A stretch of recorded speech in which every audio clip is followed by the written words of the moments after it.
አሰላሙ አለይኩም ኸሊየተን ነህል አሰራር ነው ማሳያችሁ።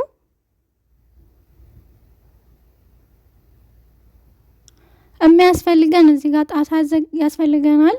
ባዘጋጀነውን ጎድጓዳ ሳህን ላይ ውሃ ለበለ ውሃ እናደርጋለን፣ እርሾ እናደርጋለን፣ እንዲሁም ደግሞ ፓውደር ወተት እናደርግና ትንሽዬ ዘይት እናደርጋለን። ትልቁ የሾርባ ማንኪያ 2 ሱካር እንጨምርበትና በዚህ መልኩ እናዋህደዋለን።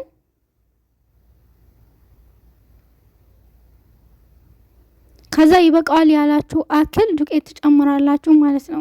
ከዛ ትንሽዬ ጨው ነስነስ ታደርጉበታላችሁ። በዚህ መልኩ ታቦኩታላችሁ። በማሽንም ከሆነ ደግሞ ቀስ እያረጋችሁ ውሃ እየጨመራችሁ ማውካት ነው ማለት ነው። በዚህ መልኩ ኩፍ እስኪል ድረስ ታስቀምጡታላችሁ። ከዛም በኋላ ኩፍ ካለ በኋላ ይሄንን ይመስላል። በዚህ መልኩ ተቆራርጡታላችሁ። ካልፈለጋችሁም ደግሞ እንደዚሁ እየቆነጠራችሁ መጠቅለል ትችላላችሁ። በእጃችሁ ማድበልበል ማለት ነው። እንደዚህ መቆራረጥም ሁለት ስራ ከሚሆንባችሁ ዝም ብላችሁ እየቆነጠራችሁ መስራት ትችላላችሁ። እዚህ ጋር ደግሞ ጅብን ኬሪ ወይም ማንኛውንም ወይ ወፍራም የሆነውን ጅብን ይሆናል። ግን ለዚህ ቆንጆ የሚሆነው ጅብን ኬሪ ነው። ሲበላም በጣም ነው የሚጣፍጠው።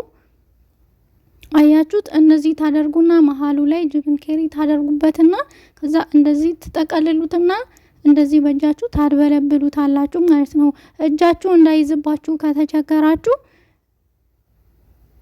ትንሽዬ ዘይት ታደርጉበታላችሁ። ከዛ ደግሞ እንደዚህ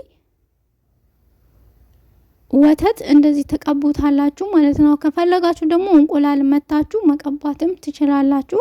እዚህ ጋር ደግሞ ስምስም እና ጥቁር አዝሙድም ማድረግ ትችላላችሁ። ስምስም በኢትዮጵያ ሰናፍጭ መሰለኝ የሚባለውና ልክ እንደ ጥቁር አዝሙድ ነጭ ነገር አለ እና እሱን ትጨምሩበታላችሁ። ከዛ በዚህ መልኩ ፍርን ውስጥ አስገብታችሁት አያችሁት እንዴት አባቱ እንደሚያምር እና ገና ሲታይ ብሉኝ ነው የሚለው።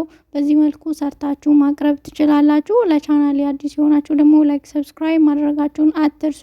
ሰርታችሁ ስትጨርሱ ደግሞ ኸሊብ ሙከሰፍ የሚባለውን እንደዚህ የተዘጋጀ በሱካርና በወተት ተደርጎ የሚዘጋጅ ነገር አለ።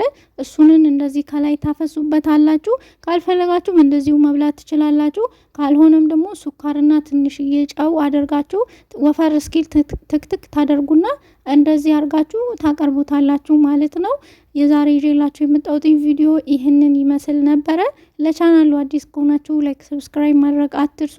በቀጣይ ቪዲዮ እስከምንገናኝ ወሰላሙ አለይኩም ወራህመቱላሂ ወበረካቱ።